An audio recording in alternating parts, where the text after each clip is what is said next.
Easy money యువతను అడ్డదారులు తొక్కిస్తోంది. బెట్టింగ్లు, జూదాలకు అలవాటు పడి జీవితాలను నాశనం చేసుకుంటున్నారు. వీరిని గుర్తించి విజయవాడ పోలీసులు ప్రత్యేకంగా కౌన్సిలింగ్ ఇస్తున్నారు.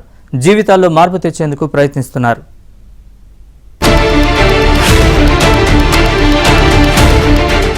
ఐపీఎల్ సీజన్ నడుస్తూ ఉండడంతో బెట్టింగ్లు జోరందుకున్నాయి. బెట్టింగ్లు, జూదాలకు పాల్పడుతున్న వారిపై కఠిన చర్యలు తప్పవని విజయవాడ సిపి రాజశేఖర్ బాబు సీరియస్ వార్నింగ్ ఇచ్చారు.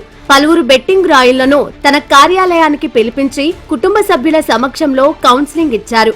ఆన్లైన్, ఆఫ్లైన్ బెట్టింగ్ నెట్వర్క్లను ఛేదించడమే లక్ష్యంగా సైబర్ క్రైమ్ డీసీపీ కృష్ణప్రసన్న నేతృత్వంలో ప్రత్యేక టాస్క్ ఫోర్స్ బృందాలను ఏర్పాటు చేశారు. ఆన్లైన్ బెట్టింగ్ యాప్లు, వెబ్సైట్లు, సోషల్ మీడియా ప్లాట్ఫామ్లపై నిఘా పెట్టారు. అనుమానాస్పద నగదు లావాదేవీలను గుర్తిస్తూ బెట్టింగ్ నిర్వాహకుల బ్యాంకు ఖాతాలను నిలిపివేశారు. బెట్టింగ్ జరుగుతున్నట్లు తెలిస్తే వెంటనే 100 లేదా 112 నంబర్కి సమాచారం అందించాలని, సమాచారం ఇచ్చిన వారి వివరాలు గోప్యంగా ఉంచుతామని పోలీసులు ప్రచారం చేస్తున్నారు.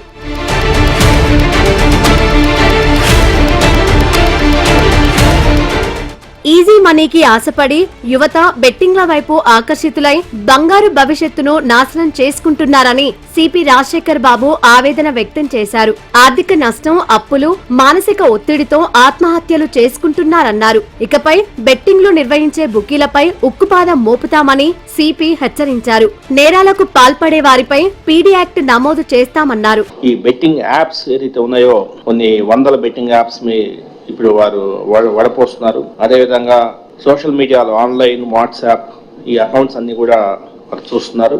ఎందుకంటే ఒక 30 ఏట దాడితో ముందుకెళ్లాలనే ఆలోచనలుగా ఒకవైపున ఈ విపిఎన్ ఉపయోగిస్తూ ఏదైతే వెబ్సైట్స్ రన్ చేస్తున్నారో వాళ్ళందరి మీద ఉక్కుపాదం మోపే విధంగా, అదేవిధంగా కొంత ఆఫ్లైన్ బెట్టింగ్ తో పాటు, ఆఫ్లైన్ అంటే ఏదో ఒక కామన్ గేమింగ్ హౌస్ మాదిరి పెట్టుకొని అక్కడ కూర్చొనేసేసి ఈ డబ్బులు అక్కడక్కడ కడుతుంటారు. ఇటువంటి ఆఫ్లైన్ బెట్టింగ్ మీద కాకుండా ఆన్లైన్ బెట్టింగ్ మీద కూడా ఉక్కుపాదం మోపాలనే ఉద్దేశంతో ముందుకు పోతున్నాం.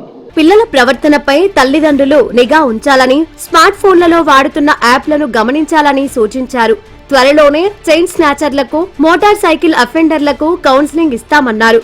మార్పు రాకపోతే పోలీస్ మార్క్ ట్రీట్మెంట్ తప్పదని హెచ్చరించారు.